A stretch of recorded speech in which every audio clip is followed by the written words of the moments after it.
Hello everyone, আসসালামু আলাইকুম। আজকে আমি বিফ কোরমা রান্না করে দেখাবো। তো আমার আজকের এই কোরমাটি অনেক কম মশলার এবং অথেন্টিক কোরমা রান্নার রেসিপিটা আপনাদেরকে শেয়ার করব। তো এই কোরমা রান্নায় আমি কোনো প্যাকেট মশলা ব্যবহার করব না, ঘরে তৈরি মশলা দিয়েই আমি এই রান্নাটা করে দেখাচ্ছি। তো প্রথমে আমি গাওয়া ঘি দেওয়ার কথা ছিল, তো আমার কাছে এখানে গাওয়া ঘি ছিল না, তো আমি একটু বাটার দিয়েছি। এখানে আমি পুরো রান্নায় আধা কাপ বাটার ব্যবহার করেছি। তো এখানে আমি এখন কোয়ার্টার কাপ দিয়েছি, বাকিটা আমি পরে দিব। তো কোয়ার্টার কাপ বাটার দিয়ে আমি এখানে কোয়ার্টার কাপ পেঁয়াজ বাটা দিয়ে দিয়েছি। মাঝারি সাইজের 3টি পেঁয়াজ আপনারা ব্লেন্ড করে নিলে কোয়ার্টার কাপ হয়ে যাবে।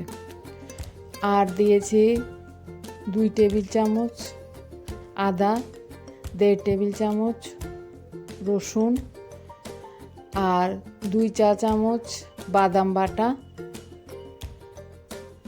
এখানে আমি পেস্তা বাদামটা দিয়েছি। আর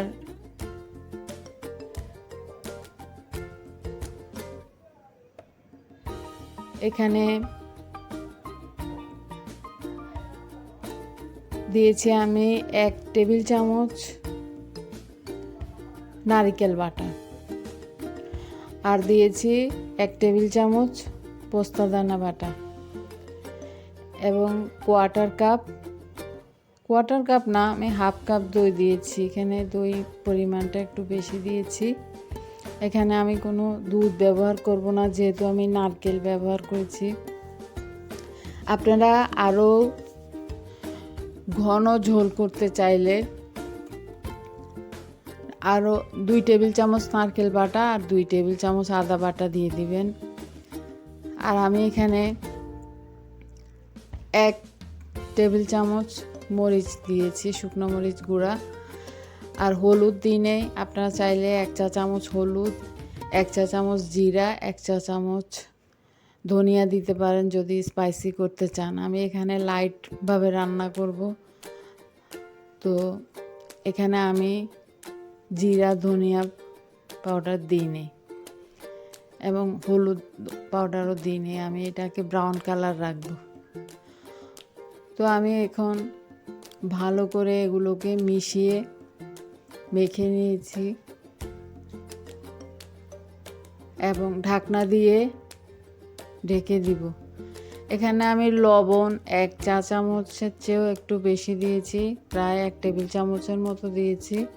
আপনারা স্বাদ অনুযায়ী লবণটা দিয়ে দিবেন। আর এখানে আমি কিছু গোটা মশলা দিয়েছি, লং দিই নেই, এলাচি আর দারচিনি দিয়েছি। শুধু এই গোটা মশলার মধ্যে এলাচি এবং দারচিনি দিবেন, অন্য কোনো শাহি মশলা এখানে দিবেন না। এতে করে অথেন্টিক যে কোরমার স্বাদটা সেটা আসবে না, একটা শাহি ফ্লেভার চলে আসবে। তো এখন আমি প্রায় 30 মিনিটের মতো মিডিয়াম আছে, প্রায় লো আছে আমি রান্না করে নিয়েছি। যদি মাংস সিদ্ধ না হয় আপনারা আরও একটু পানি দিয়ে আরও 10 মিনিট রান্না করে নেবেন, মাংসটা পুরোপুরি সিদ্ধ হয়ে যাওয়া পর্যন্ত।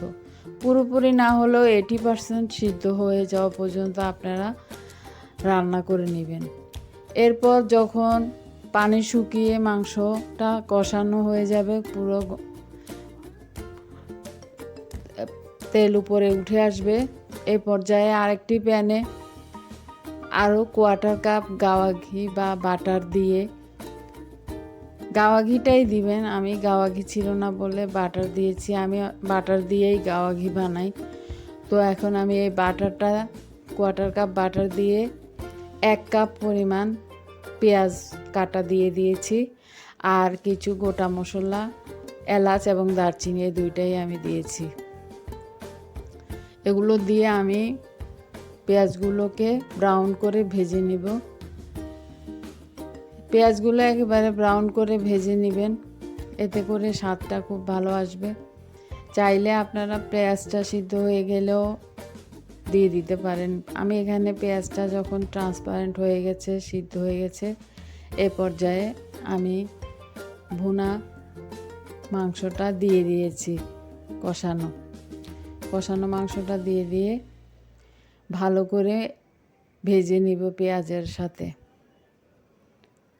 খুব ভালো করে ভেজে নিতে হবে, তেল উপরে আসা পর্যন্ত ভেজে নিতে হবে। তো দেখতে পাচ্ছেন আমি চুলার আঁচ বাড়িয়ে দিয়ে মশলাগুলোকে পেঁয়াজের সাথে ভালোভাবে ভেজে নিচ্ছি। তেল উপরে উঠে এসেছে, ভাজা হয়ে গেছে। এখন আমি একটু কেওড়া জল দিয়ে দিয়েছি। এটা অপশনাল, আপনারা দিতেও পারেন। এখানে গোলাপ জলের ফ্লেভারটার চেয়ে বাটারের ফ্লেভারটাই খুব ভালো আসছে। তো আপনারা এখন ভাজা হয়ে গেলে পানি দিয়ে দিবেন, যতটুকু আপনাদের প্রয়োজন ঝোল আপনারা ততটুকু দিবেন। আমাদের পরিবারে ঝোলটা একটু বেশি পছন্দ, তো আমি এখানে একটু বেশি পানি দিয়েছি। তো এখন আমি ঢাকনা দিয়ে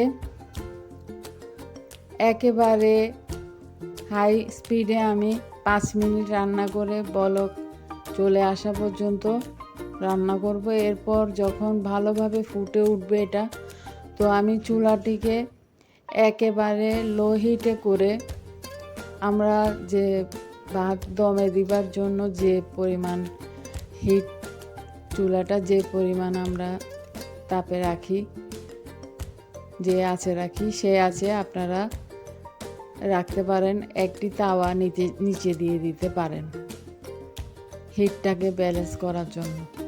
তো আপনারা রান্নাটি এভাবে প্রায় 20 মিনিট দমে রেখে রান্না করে নিতে হবে।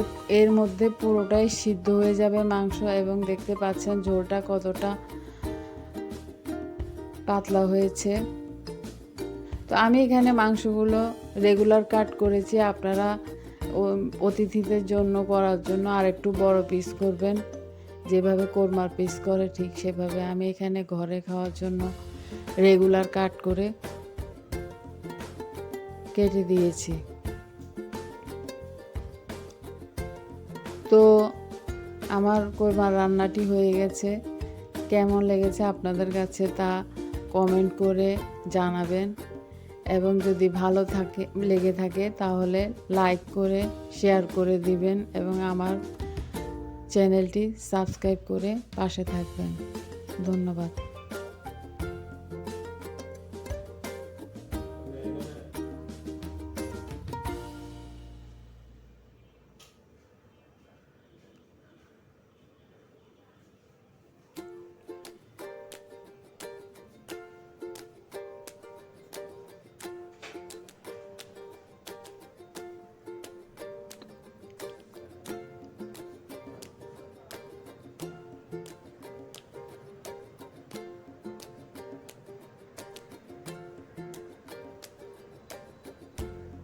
দেখতেই পাচ্ছেন আমি পরিবেশন করে দেখিয়ে দিলাম।